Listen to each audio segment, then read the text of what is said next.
তাড়াতাড়ি চল বুদ্ধু, খিদেতে পেটের নাড়ি ভুড়ি যে একেবারে হজম হয়ে যাচ্ছে। আচ্ছা, আমি তাড়াতাড়ি বাড়ি চালিয়ে গেলে আপনার খিদে কি একটু কমে যাবে বাবু? ওরে হতভাগা, তাড়াতাড়ি বাড়ি গিয়ে রান্নাটা তো করে ফেলতে পারতিস তুই। সেটা অবশ্য আপনি ঠিকই বলেছেন বাবু।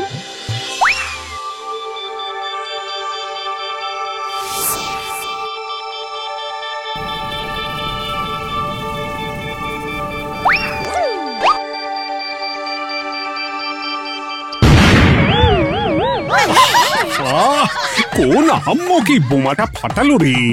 এই যে আমি ফাটাচ্ছিলাম বোমা। দেখো ঝানুখুড়ো, রাস্তাটা মানুষের যাতায়াতের জন্য, তোমার পাগলামো করার জন্য তো নয়। বলি, আমার কিছু হয়ে গেলে কি হতো বলো তো? তাই কিছুই তো হয়নি রঘুদাম। আর তাছাড়া বোমা খোলা রাস্তায় ফাটাবো না তো কি ঘরের ভিতরে ফাটাবো? হ্যাঁ, সে তুমি ঘরে ফাটাও কি বাইরেই ফাটাও, আবার যদি এমন করেছো তাহলে কিন্তু আমি মোড়ল মশাইকে বলে তোমাকে পাগলা গারদে পাঠানোর ব্যবস্থা করব।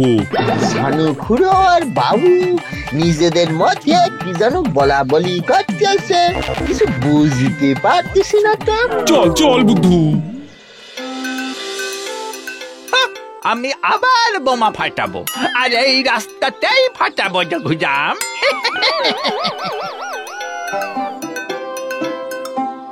এই যে বাবু, আপনার জন্য গরমা গরম পেঁয়াজি বানিয়েছি। বাবা বাবা বাবা বুদ্ধু, যা যা যা, এর সঙ্গে একটু চাও বানিয়ে আন। হ্যাঁ বাবু। আরে চাটা নিয়ে আয় বুদ্ধু। হ্যাঁ তো বলছি বাবু। হ্যাঁ আরে চা চা চা। হ্যাঁ হ্যাঁ হ্যাঁ। আরে আমার সঙ্গে মজা হচ্ছে। রাজা কেন বাবু, আমি তো বুদ্ধু। ব্যাস ব্যাস, অনেক হয়েছে। তুই বরং যা, গিয়ে মোড়ল মশাইয়ের বাড়ির চাতালে আটাটা দিয়ে আয়।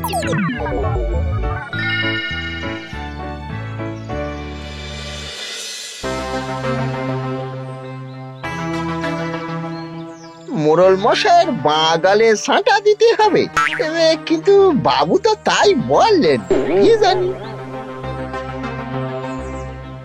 সরকার এবার ফসলের ভালো দাম দেবেন, সবাই খুব মেহনত করো, বুঝলে, খুব মেহনত করো।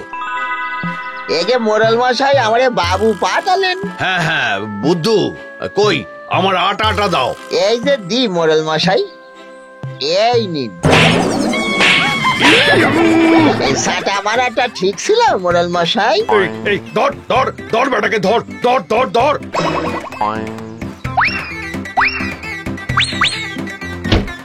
রঘুরাম, তোমার এই হতচ্ছাড়া চাকরের এত সাহস যে আমাকে চাটা মেরেছে। কি? এই হতভাগা, তোকে আমি চাঁটা মারতে পাঠিয়েছিলাম ওখানে? এই যে বাবু সাঁটাই তো দিয়েছি, আপনি ঠিক যেমনটা বলেছিলেন। ও, তার মানে দুজনে মিলেই আমাকে চড় মারার প্ল্যান করেছিলে? কি বলছেন মোড়ল মশাই? এই বুদ্ধু, মেরেছিস কেন মোড়ল মশাইকে তুই? হেরেছি? কিসে হেরেছি বাবু? দেখ বুদ্ধু, আমাকে টেনশন দিস না বলছি। কিসের পেনশন বাবু? সব উল্টো পাল্টা শুনছে, মনে হচ্ছে কালকে ওই বোমার আওয়াজে ওর কানটা একেবারে গেছে। না, নিজেকে আর নিজের চাকরকে বাঁচানোর চেষ্টা করো না রঘুরাম। আমি কাউকে বাঁচাচ্ছি না মোড়ল মশাই। ও, আপনার বাচ্চা হয়েছে মোড়ল মশাই? এই পোড়া কপাল আমার। না, কানের পর্দা তো ঠিকই আছে, কোনো নার্ভে চাপ পড়েছে মনে হয়। ও তো কানে শুনেই সব উল্টো কাজ করতো, শুনতে না পেলে তো কেলেঙ্কারি হয়ে যাবে। ঘাবড়াবেন না, আমি ওকে লিপ রিডিং শিখিয়ে দিচ্ছি, আর আপনি যা বলবেন একটু চেঁচিয়ে বলবেন। আচ্ছা, আমি বলে দেখিয়ে দিচ্ছি। বুদ্ধু, তুমি কেমন আছো? একে আমি ঠিক আছি ডাক্তার বাবু। দেখলেন তো রঘুরাম বাবু?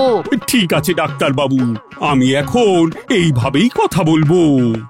এই দেখ বুদ্ধু, এই সবজিগুলোর ছবি দেখে যা, বাজারটা করে নিয়ে আয়, বুঝলি? হ্যাঁ বাবু, বুঝে গিয়েছি। আমার নাম বুদ্ধু হলেও আমি বোকা নই মোটেই।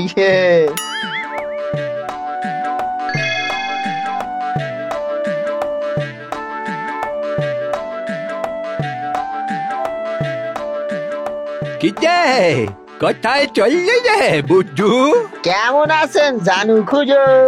আমি তো ভালোই আছি, তা যাচ্ছিস কোথায়?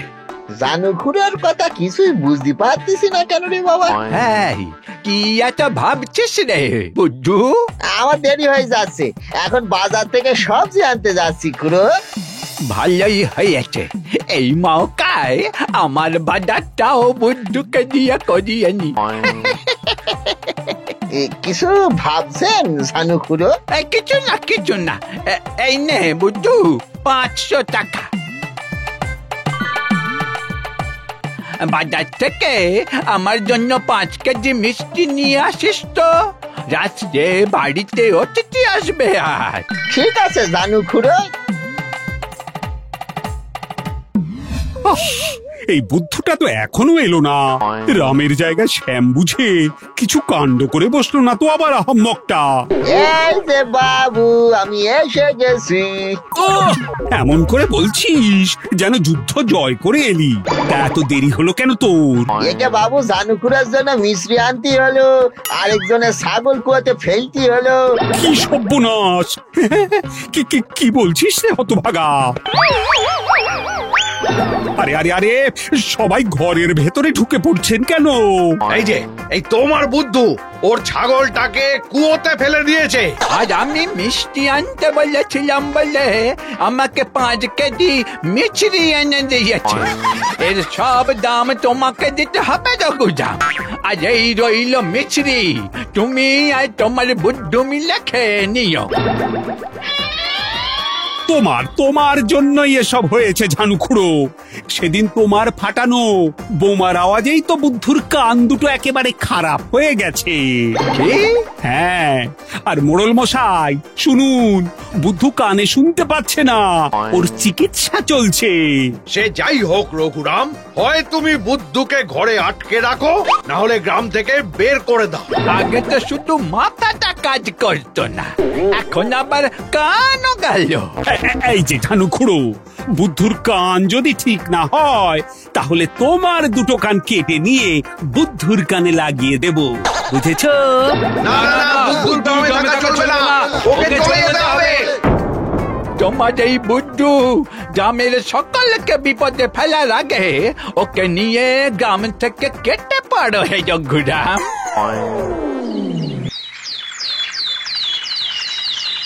এই যে বাবু চা। বুদ্ধুরে, আজ না হয় তুই চা করে দিলি, কিন্তু কাল থেকে কে দেবে বলতো? ভেবে বলবো? এই কি ভেবে বলবো বাবু? উফ, ওইদিকে দেখ, তোকে গ্রাম থেকে তাড়িয়ে দিচ্ছে। কেন বাবু, আমি কি করেছি? তুই কানে শুনতে পাচ্ছিস না, সেই জন্য। তাতে আমার কি দোষ বাবু? সেদিন ওই বোমা ফাটার আওয়াজ শোনার পর থেকে আর ঠিক করে শুনতে পাচ্ছি না কিছু। তুই ভাবিস না বুদ্ধু, কিছু একটা করতেই হবে। ঠিক আছে বাবু, আমি তাহলে বেগুনের ভর্তা করে দিচ্ছি। হে ভগবান! বাবু আমারে নিয়ে বড্ড মুশকিলে পড়ে গেছেন। যেদিন থেকে আমি ঠিক করে শুনতে পারতেছি না, সেদিন থেকে সব কিছু গন্ডগোল হয়ে যাচ্ছে। এবার আমার নিজের চিকিৎসা আমার নিজেকেই করতে হবে দেখছি। আর তো সময় দেওয়া যাবে না রঘুরাম, বুদ্ধুকে তো তুমি দিব্যি বাইরে ছেড়ে রেখেছো। আচ্ছা, বুদ্ধু কি কোনো জন্তু জানোয়ার মোড়ল মশাই, যে ওকে বেঁধে রাখবো? ও যে কখন কার কি ক্ষতি করবে কোনো ঠিক আছে নাকি? আপনার সঙ্গে এমন কিছু হলে খুব খুশি হব ঝানু খুড়ো। এই আপনার জন্যই এত সব কাণ্ড। বাবু বাবু বাবু, এই দেখেন আমি কি এনেছি। এটা আবার কি রে বুদ্ধু? এইটা আরেকটা বোমা বাবু। এইটা ফাটার আওয়াজে আমি আবার কানে শুনতে পাবো। মাথায় চোট পেয়ে স্মৃতিশক্তি চলে গেলে যেমন আবার মাথায় মাল্লিটা ফিরে আসে, তেমনি আবার বোমা ফাটার আওয়াজ শুনলি আমার কান দুটো ঠিক হয়ে যাবে না।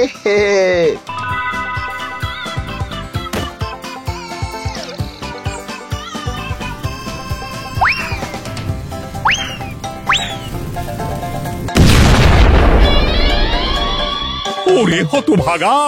আমরা মাফ করবেন বাবু, কিন্তু ওই আওয়াজটা তো আগের থেকেও জোরে শুনতে পেলাম। কি বলছিস রে বুদ্ধু? একটু জোরে জোরে বল। আমি কিছু শুনতেই পাচ্ছি না। কি বলছেন মজল মশাই?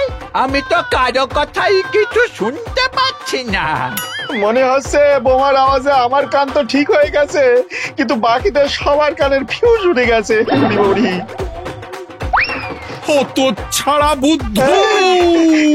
বাঁচাও, বাঁচাও! মারবেননি বাবু, মারবেননি।